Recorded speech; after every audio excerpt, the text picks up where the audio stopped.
About a year ago, the local people from the United Nations called me up and said, we're worried about sort of a rush to war and a lot of saber rattling, and was there anything I could do as a travel writer here in the Seattle area to help calm things down? And I said, really, the only thing I could do of any consequence would be to produce a TV show on Iran.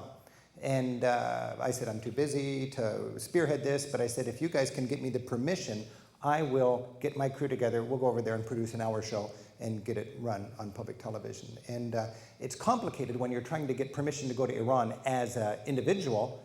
It's really complicated as an American film crew, you see. But we finally got our permission, and they didn't let us know we had our permission until just a week before we were going to go. We were filming in Athens, and we got the okay, so we had to pick up our visas in Athens. And it was just really quite interesting to go to the Iranian embassy in Greece, and it was a casual thing. We got our visas, and then a couple days later we're flying into Tehran.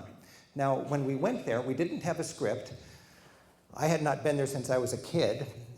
We had a friend go ahead and do some scouting. I had a general idea of what we wanted to film, but for me, this was a personal mission of discovery. I wanted to know more about Iran. It was clear to me I didn't know much about Iran, and I'm a travel writer. I'm supposed to know about these things, and my neighbors didn't know much about Iran either. For a lot of us, history stopped with the embassy crisis and the hostage taking and all that kind of thing, and we've just been stuck in this, they're the enemy and we're at each other's, we're at odds. And I just really thought it must be worth knowing what's going on.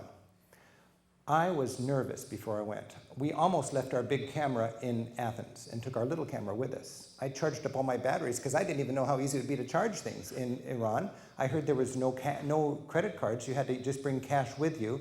I didn't know how people were going to receive us. And we went there and we learned a lot.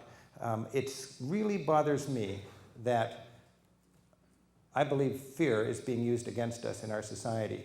And I just, time and time again, I found when I'm afraid of a place, I go there and I find it's not that scary. And what I believe I find is the fundamental humanness of different countries on this planet. This picture symbolizes to me the stress and struggles between our two societies. I wanted to see the place from a travel point of view. I made it really clear in my presentation to the Iranian government that we are interested in not politicizing it. I didn't want to deal with their funding of terrorism. I didn't want to deal with their treatment of homosexuals or Baha'is. I didn't want to deal with nuclear, issues. I just wanted to be a travel writer and go there and understand the culture, because it's a rich culture and it's 70 million people. I wanted to get the big city, I wanted to get little towns, countryside, and historic perspective. Right off the bat, we were met by Abdi, and Abdi was my friend in Seattle who's Iranian, who's grew up in Iran and works here in Seattle now.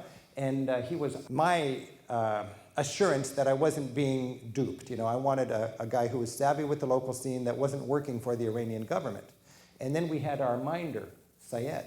And he's the same guy that took Ted Koppel around when he did his thing for Discovery. We couldn't do it without him and the blessing of the Iranian government. Now, as soon as we got to the airport, they met us and they took us to the CIP. That's not the VIP lounge, but the CIP lounge, the Commercially Important People Lounge. Okay? So we settled down there and we had our tea and our cookies and stuff. And the customs police came and Simon showed his passport. Simon's from New Zealand, and they said, welcome. And then I showed my passport and they said, come with me. Okay. So they escorted me over, and I had to get fingerprinted.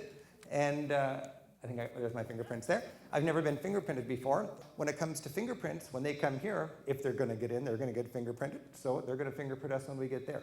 We have to remember that. That's a reasonable thing, and I had to do that to get in.